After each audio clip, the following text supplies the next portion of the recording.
불자 여러분, 뵙게 돼서 반갑습니다. 저는 대구시 수성구 파동에 자리하고 있는 선보사 주지 동훈입니다. 이제 관세음보살님하고 문수보살을 마치고 이번 시간부터는 보현보살 편을 말씀을 올리겠습니다. 보현보살, 저는 보현보살을 이번 기회에 더 널리 좀 공부를 하면서 불교 부처님 가르침이 보현보살이 종교의 근본 취지, 부처님의 말씀의 근본이 아닐까 하는 생각도 해봤습니다. 그래서 약창계에 보면은 문수보살 최제일이라는 얘기가 나옵니다. 문수보살이 최고고 제일이다. 그런데 이제 보현보살 최제일이라는 얘기가 안 나오는데, 보현보살 최제일이라고 해야 되겠다. 그래서 우리가 사대보살 문수보현 관음지장에서 문수보살과 보현보살에 대해서는 많이 회자되지 않아서 우리 불자님들이 조금 생소하지 않을까 싶은 생각도 해보면서 보현보살을 기대하시고 제가 불교의 꽃이 궁극적인 목적이 무엇인가에 대해서 좀 자세하게 말씀을 올리기로 하겠습니다. 기대하셔도 되겠습니다.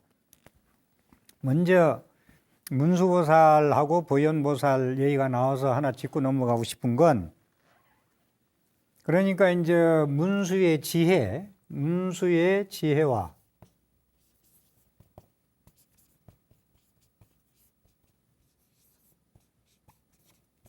문수의 지혜와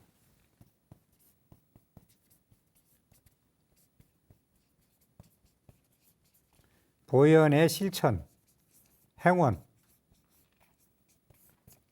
보현의 실천, 그 다음에 관음 지장의 신앙.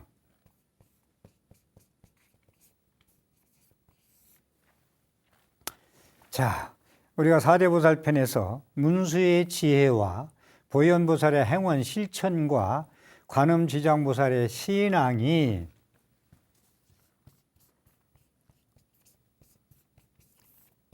삼위일체다.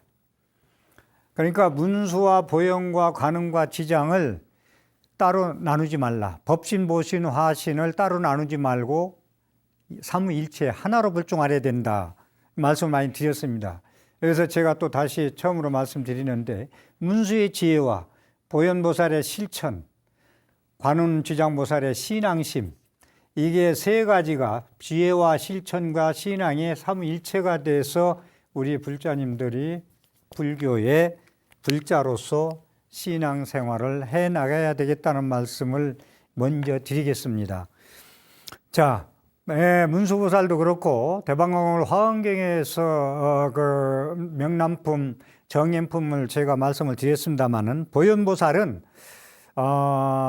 보현행원품, 보현행품, 입법계금, 대방공을 화엄경에서 상당히 많이 차지하고 있는 부분, 할 얘기가 너무 많아서 어떻게 줄여서 엑기스만 그 핵심만 말씀드릴까 좀 고민도 됩니다.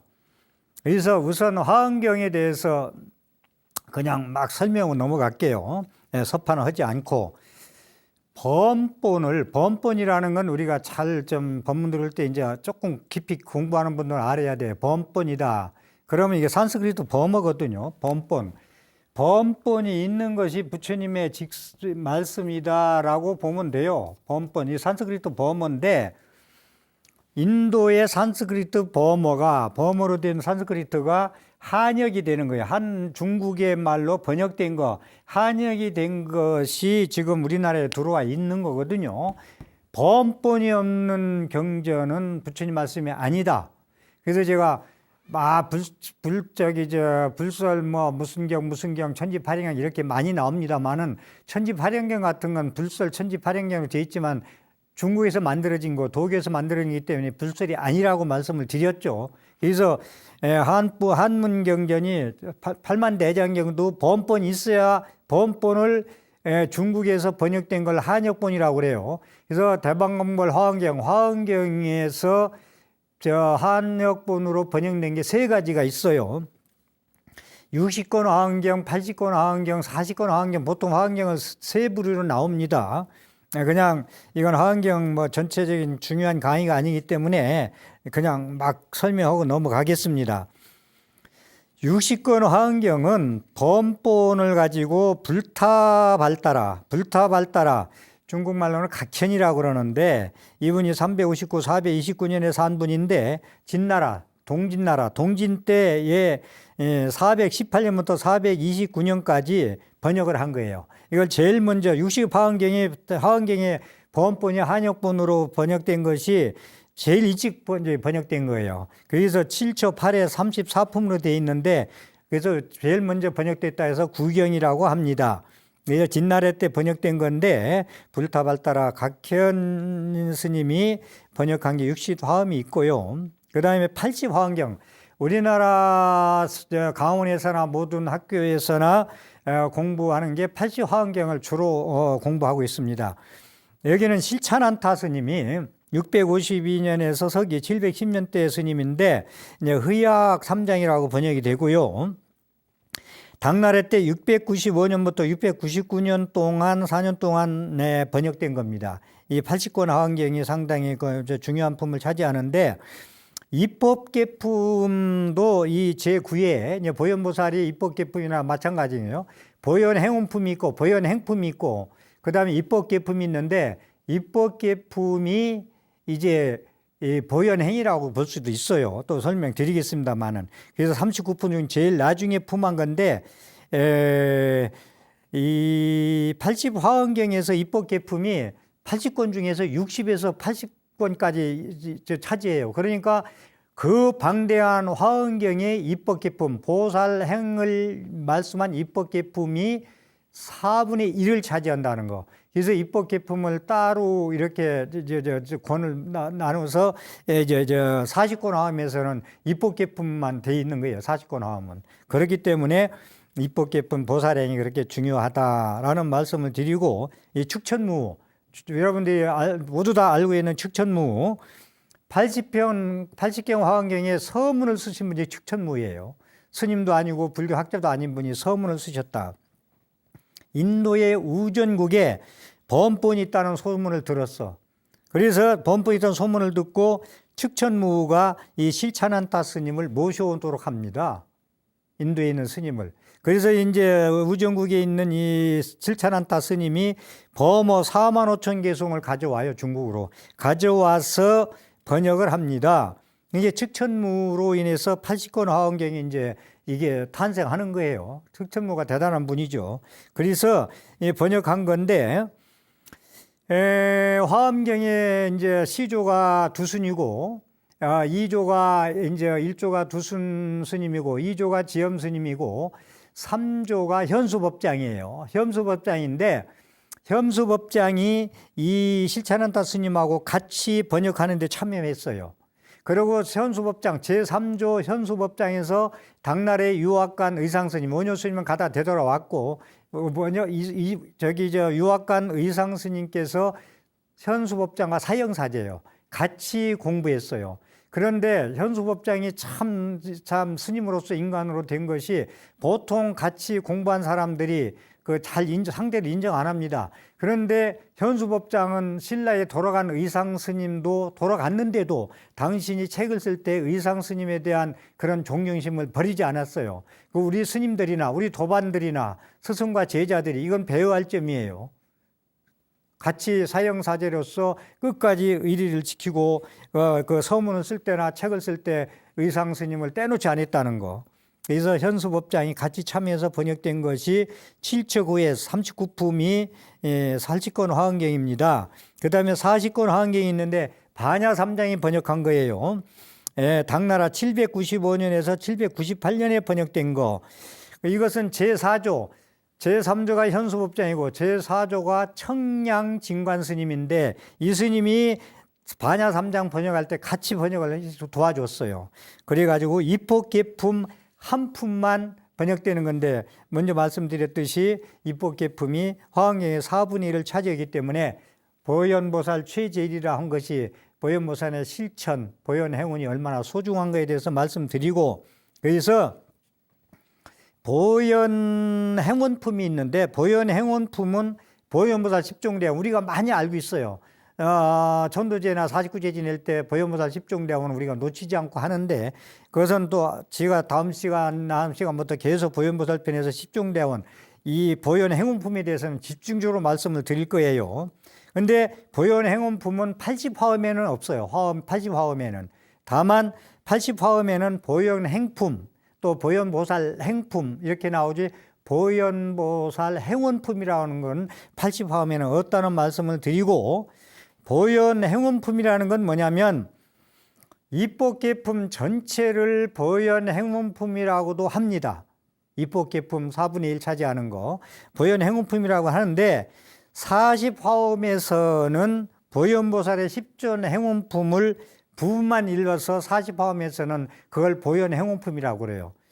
그런데 보현행운품은 입법계품 전체를 가리키는 것이고 부분적으로 얘기할 때는 40화음에 보현행운품만 10종대원품만 보현행운품이라고 한다는 말씀을 아울러 드립니다. 그래서 보현보살의 10종대원은 40권 화엄경 제40권 마지막에서 보현보살에 의해서 행해지고 있다. 보현보살 10종대원에 대해서는 집중적으로 앞으로 설명을 해드리겠습니다. 그래서 보현행품과 보현행운품을 혼동하지 마시고 별개의 품이라는 말씀을 아울러 드리겠습니다. 그러면 보현보살의 광대하게 봤을 때 입법계품도 보현행운품이라고 볼 수 있는데 입법계품의 내용은 무슨 얘기냐면은 내용은 선제동자가 문수보살을 만나서 문수보살이 이제 선지식을 찾아 나서라 해서 제일 먼저 덕운 비구부터 시작해서 마지막 보현보살까지 선지식을 친견하러 다니는 것이 입법계품이에요. 4분의 1을 차지한다. 방대하다는 화엄경에 그만큼. 근데 이제 이게 보현행품하고 같은 내용이어서 아울러서 말씀드리는 거예요. 그래서 입법계품의 내용을 그 방대한 걸 간추려서 말씀드리면 문수보살에 의해서 선제동자가 발심을 합니다. 발심을 해가지고 선제동자가 문수보살의 가르침을 받아서 선지식을 친견해가지고 53선지식, 쉬운 세명의 선지식을 친견해가지고 보살도를 배워요. 보살도를 배워가지고 보현보살의 원과 행을 성취해요. 선제동자가. 문수보살의 권위에 의해서 53선지식을 친견해서 보살의 가르침을 듣고 배워서 친견해서 보살도를 배우고 보현보살의 원과 행을 성취해서 보현보살의 하라는 대로 원과 행을 실천해서 법계, 세계에서 법계, 진리세계에 들어가는 품이라 입법계품 그럽니다. 입법계품.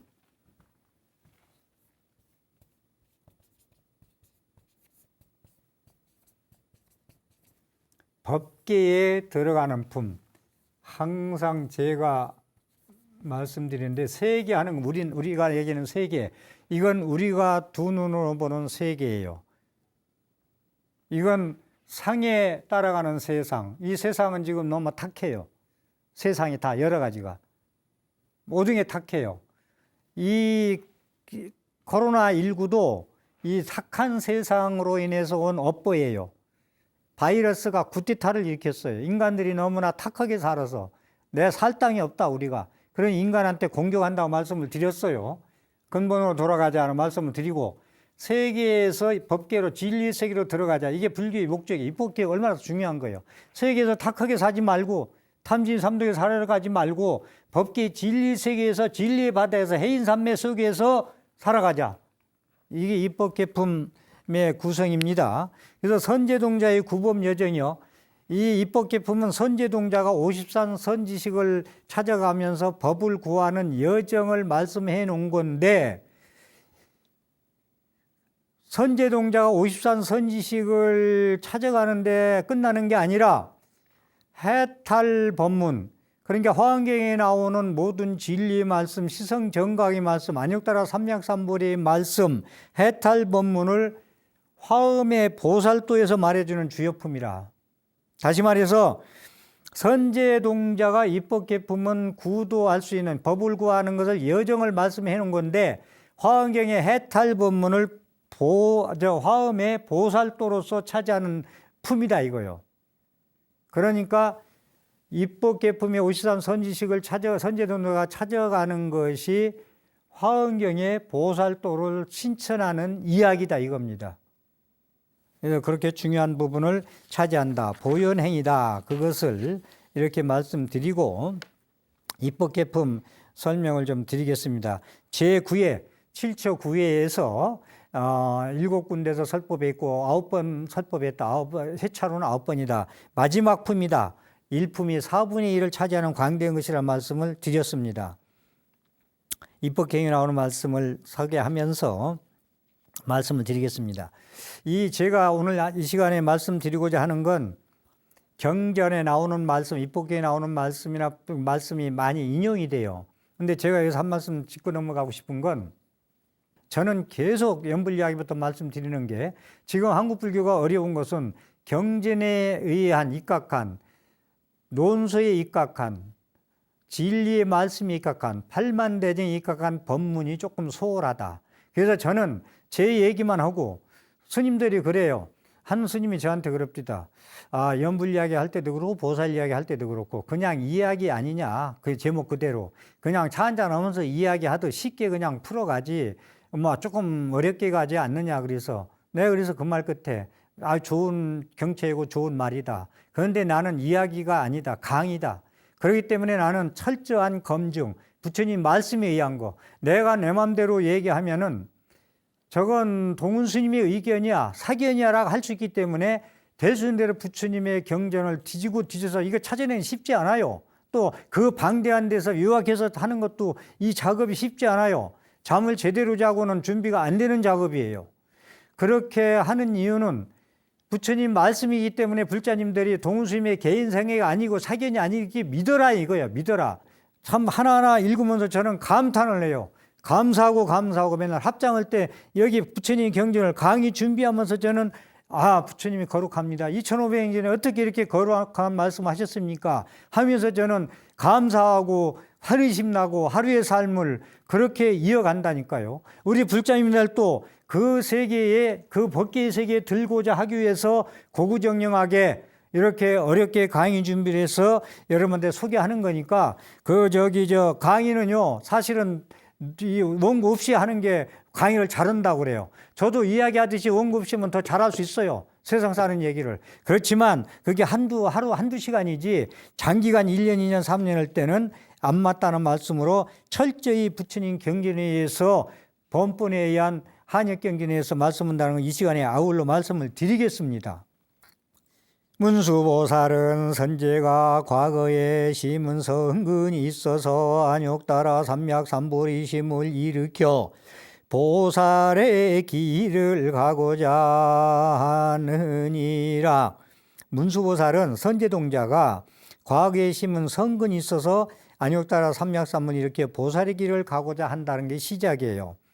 그러니까 지난 시간에 얘기했듯이 금강경도 안욕따라 삼약삼보리를 득하려면 어떻게 마음을 쓰지? 그러니까 아상이상 중에 수자상이 없어야 된다 했듯이 문수보살도 선제가 과거에 심은 성근이 있어서 안욕따라 삼약삼보리를 발심을 했다는 얘기, 안욕따라 삼보리심을 일으켰다는 얘기는 발심을 해서 보살의 길을 가고자 지금 한다는 걸 칭찬해요. 문수보살이 선제동자한테. 그래서 온갖 지혜를 구족하는 첫째 인연은 선지의식을 칭견하고 공양하는 것이니 그 일에 고달픈 생각이나 실증을 내지 말지니라.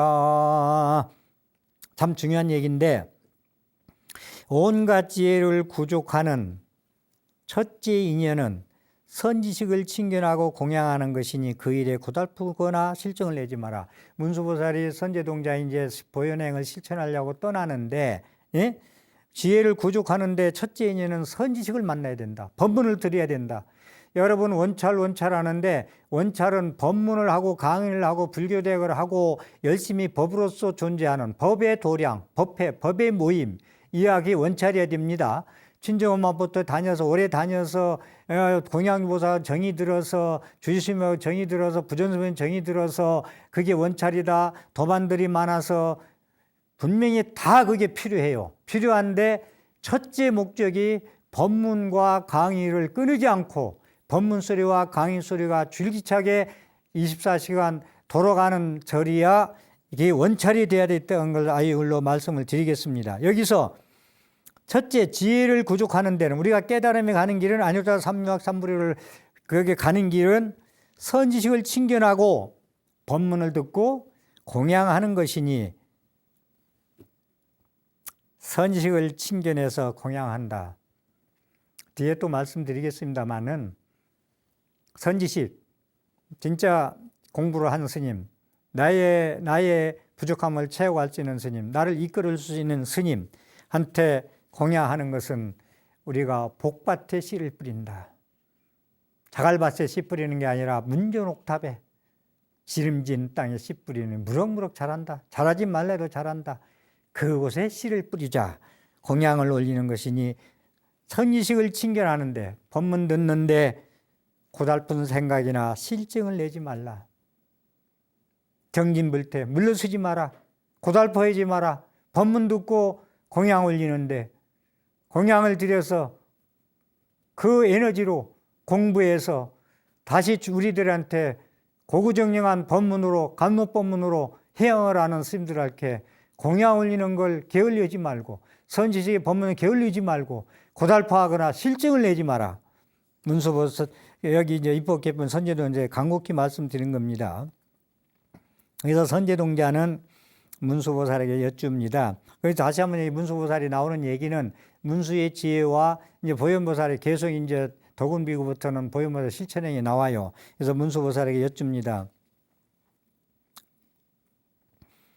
보살은 어떻게 보살행을 배우며 어떻게 보살행을 닦으며 어떻게 보살행에 나아가며 어떻게 보살행을 행하며 어떻게 보살행을 깨끗이 하며 어떻게 보살행에 들어가며 어떻게 보살행을 성취하며 어떻게 보살행을 따라가며 어떻게 보살행을 생각하며 어떻게 보살행을 더 넓히며 어떻게 보현의 행을 빨리 원만케 하겠습니까? 라고 선제동자가 문수보살에게 여쭙니다. 마지막에 어떻게 보살행을 실천해야 됩니까? 보살행이 보현행이에요. 마지막에 어떻게 보현의 행을 빨리 원만케 하겠습니까? 라고 묻습니다. 여기 보살행에 대한 얘기가 계속 나오잖아요. 보살행에 대한 얘기가. 참 보살행. 이 대승불교 아까 얘기한 대로 보현보살 최제일. 거기서 보현보살 최제일이에요. 보살행 얘기가 계속 나오잖아요. 지금 선제동자가 물을 때 보살행에. 한두 번 보살행이 나오지 않아요. 출근할 때마다 스님들이 매일 사시 맞을 때마다 모든 출근할 때마다 빼놓지 않는 거. 마지막에 구경하는 삶아 마반야 바라밀 나무 서가문 나무 서 나무 시아보는 서가문이불 세세생에 항상 태어날 때마다 태어날 금생뿐이 아니라 과거생, 현재생, 미래생의 세세상에 항상 보살도를 행해라. 실천해라. 이것이 잘 사는 길이고 복 짓는 길이고 공덕의 삶이에요.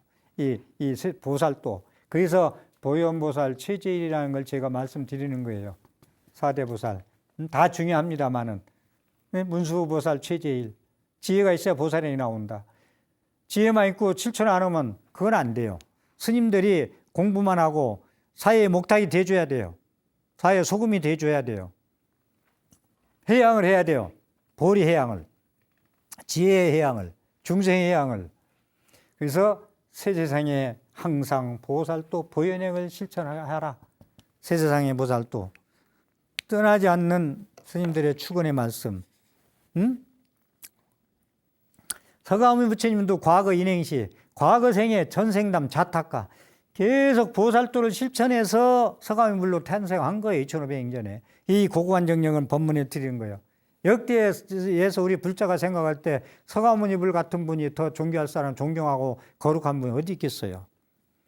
문수보살이 이제 그렇게 이제 보살도를 어떻게 배우고 닦고 나아가고 행하고 깨끗이 하고 들어가며 성취하며 따라가며 생각하며 더 넓히며 보현행을 빨리 하오리까 하니까 문수보살이 답해서 말씀하시기를 무량한 부처님을 칭견하고 원력을 성취하면 보살행을 구족하게 되며 무량한 부처님을 칭견하고 원력을 성취하면 원력이 있어야 돼요. 발심을 해야 돼요.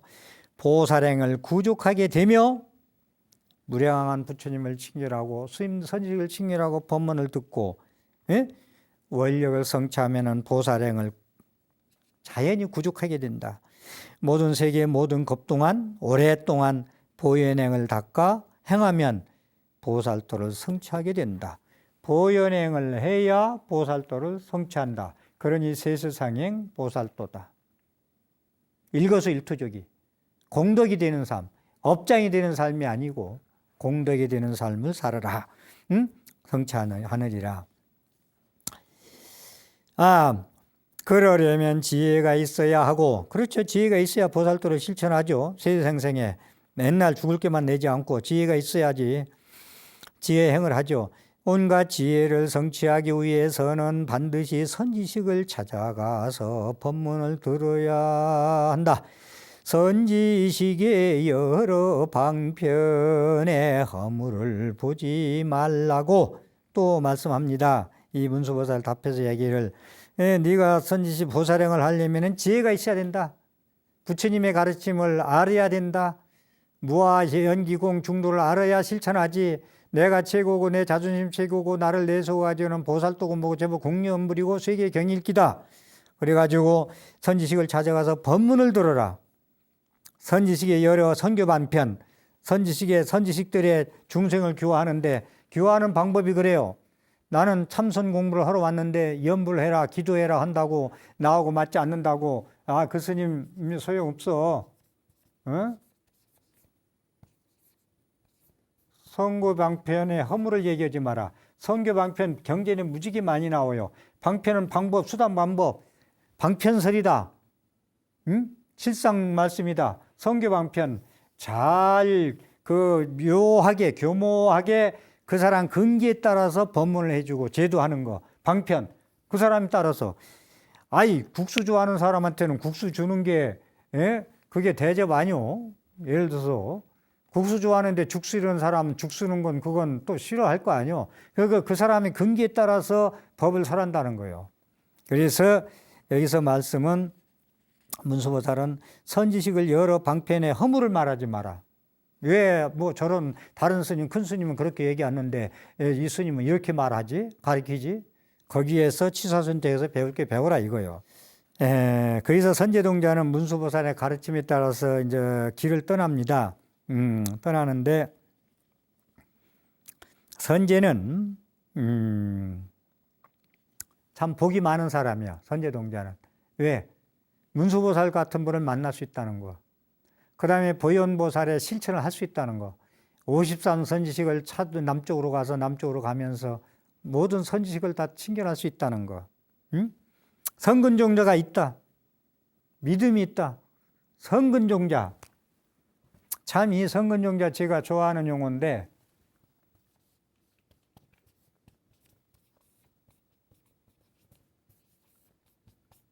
성근종자가 없으면요 아무 소용 없어요. 이건 진짜 부처님 바다에 들여다 놔도 그 물을 마시지 않아요. 소 갖다 목말라 가지고 말 갖다 목말라서 강가에 갖다 이 물을 마셔라 하면 목말 갈 텐데 안 먹어요. 악근 종자가 많은 사람들은, 공부하는 사람들은, 무명이 많은 사람들은, 무명 없이 캄캄한 사람들은, 업으로 식이 된 사람들, 자기 업으로 신구이 삼업으로 인식이 되고 지식이 된 사람들, 성근종자, 착한 뿌리의 종자. 부처님이 성근종자가 없으면 복도 지을 수 없고요. 공부 못하고요. 자기 업대로 살아가요. 그 다음에 죽으면 축생되고. 성근종자. 응? 그래서 문제 이 선제동자는 참 복이 많다. 세간에 복이 많다 보니 문수보살도 만나고 성근종자가 있어서 50산 선지식을 칭견할 수 있고, 응? 그래서 발부르심에서 보살의 선지식을 칭견한다. 발심해라. 이 선지식 얘기가 나오는데 성근종자가 있어서 선지식을 만난다. 저는 이렇게 강의하는 입장에서 초등 유치원생 선지식이라 합시다. 이 선지식이요.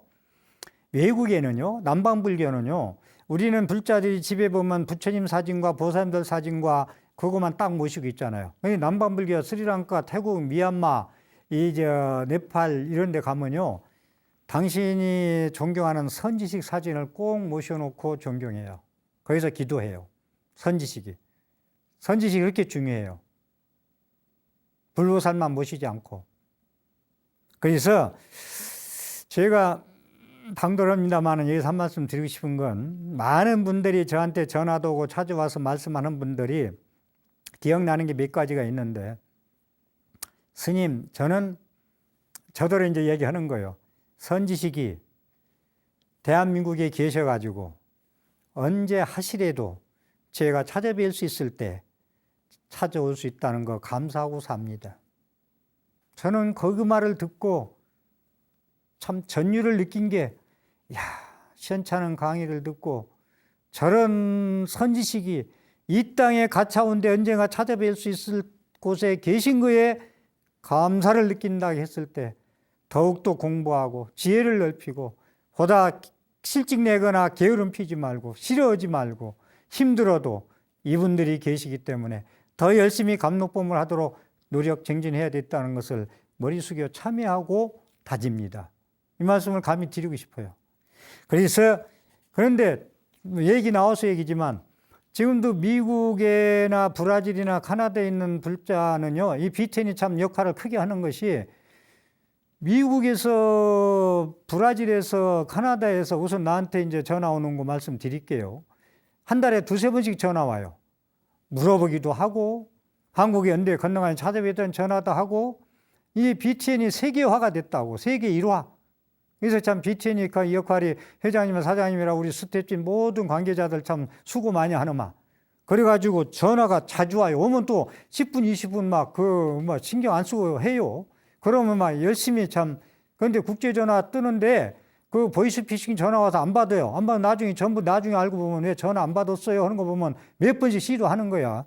그래서 선지식이 그만큼, 그러니까 우리 불자님들, 대한민국에 있는 불자님들, 어느 선지식이 됐든 가차에 계시든 멀리 계시든 찾아뵙고 법문 듣는데 게을리하고 싫어하고 그러면 안 되겠다는 말씀을, 문수보살 말씀 따라 말씀을 드립니다. 그래가지고 이제 선제동자가 덕은비구부터 처음부터 만나가지고 뒤에 말씀드리겠습니다만은 다시 51번째 미륵보살을 칭견해요. 53명 중에서 51번째가 미륵보살 칭견합니다. 그 다음에 문수보살 칭견하고 제일 나중에 끄트머리에 보현보살 칭견해요.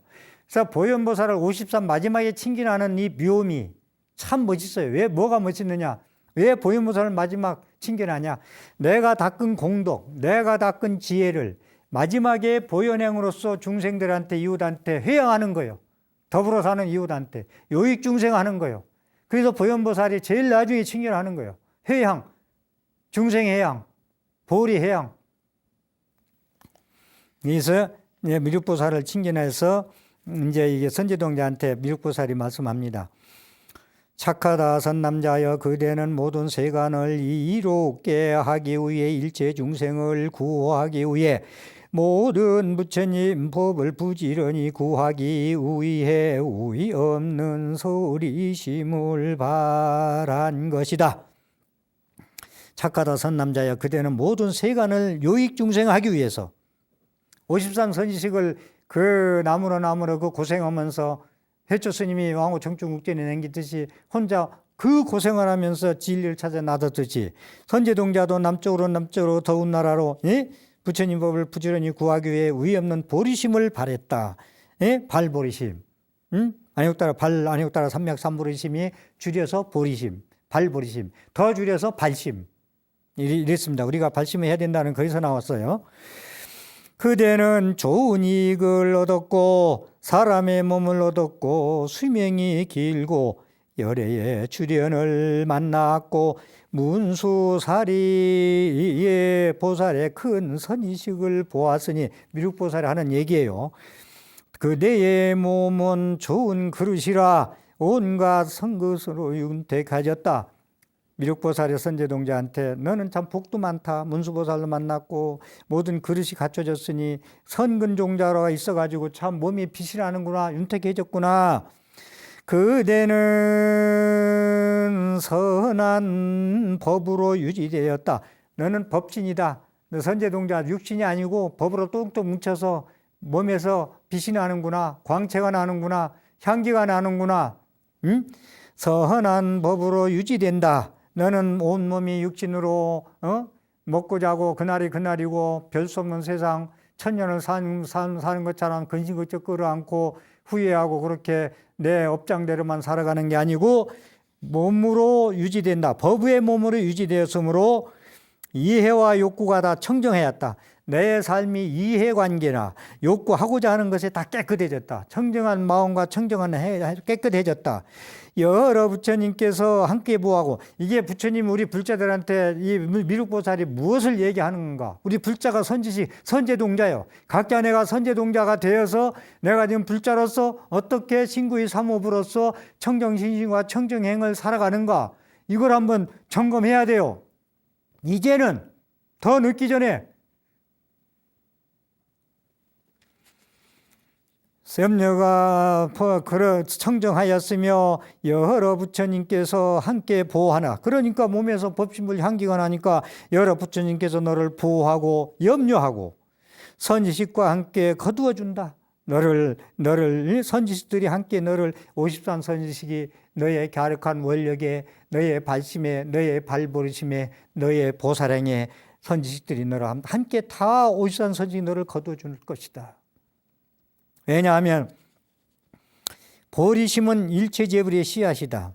자, 여기서 또 중요한 얘기가 또 나오는데 비발심자 비불자라. 발심, 보리심. 다시 한번 말씀드릴게요. 발안욕따라 삼맥삼보림을 줄여서 발보리심이라고 그러고 더 줄여서 발심이라고 하는데 이 발보리심자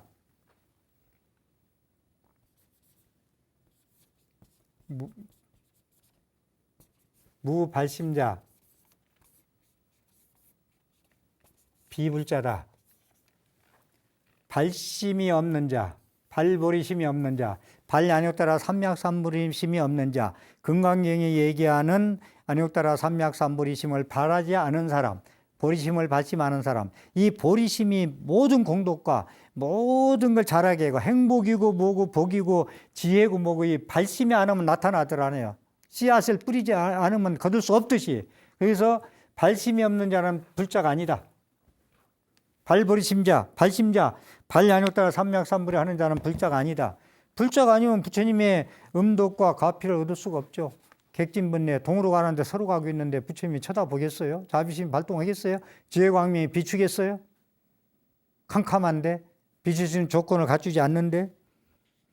그래서 왜냐하면 보리심에 대한 얘기예요. 참 여기서도 제가 참 감동을 하는데 보리심, 발심, 발안욕따라 삼맥삼보리심 쭉 얘기 우리가 계속하면서 보리심은 일체재불의 씨앗이다. 일체재불을 탄생하는 씨앗이다. 보리심을 심어야 열매를 맺듯이 일체재불이 태어날 수 있다. 보리심은 발보리심은 일체재불의 씨앗이다.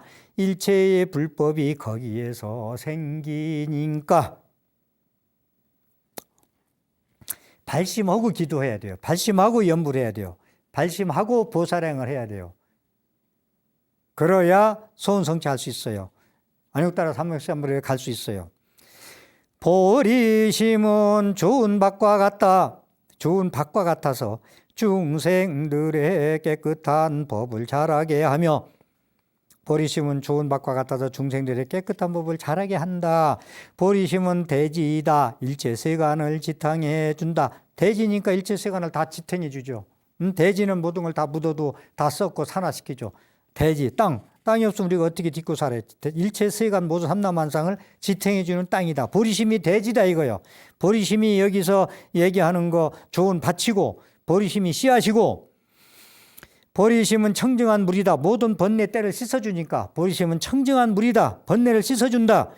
보리심은 큰 바람이다. 태풍이다. 어떤 것으로 막을 수 없다. 태풍과 같다. 보리심은 타오르는 불꽃이다. 모든 사건과 애욕의 습을 태워버리니까 보리심은 타오르는 불꽃이다. 모든 사견과 애욕의 습을 태워버리니까 보리심은 문이다. 모든 보살로 하여금 실천 속으로 들어가게 한다. 보리심은 문으로 들어가게 한다. 모든 보살행 할 수 있는 문으로 들어가게 한다. 발심이 없으면, 보리심 없으면 보살행 못합니다. 보리심은 밝은 해이다. 모든 세간을 모두 비추며, 보리심은 밝은 해이다. 모든 세간을 비춰주죠. 보리심은 보리섬이 없으면은 무명이야. 캄캄한 밤이요. 보리심은 보름달과 같다. 깨끗한 봄이다. 다워 마늘과 같다. 보리심은 밝은 들물과 같아서 갖가지 법의 광명을 바란다. 보리심은 큰 산과 같다. 모든 세간에 우뚝 솟아있으며, 보리심은 부처님의 탁과 같다. 모든 세간에 공양할 바이다. 보리심은 인자한 어머니다. 온갖 보살을 길러내는 보리심은 인자한 어머니다. 보리심은 큰 바다이다. 모든 공덕을 받아들이니까, 보리심은 큰 바다니까 모든 우리가 공덕을 받아들여서 그걸 행복의 씨앗으로 키울 수 있죠. 이 보리심 얘기가 지금 10개 이상 이렇게 나왔는데, 보림에 대해서 이렇게 자세히 설명하는 데가 없었어요. 이게 여기서 이 입법계품에 이걸 보고서 저도 또 감탄하고 환희심이 내는 바입니다. 네, 뒤에서 또 이어서 계속 좋은 말씀을 해드리려 하고, 오늘 또 제 강의에 도움이 됐으면 정성모아 ARS 060-800에 7000번을 눌러서 질 좋은 프로그램 제작에 조금이라도 보탬이 되었으면 하는 바람입니다. 경청해 주셔서 감사합니다.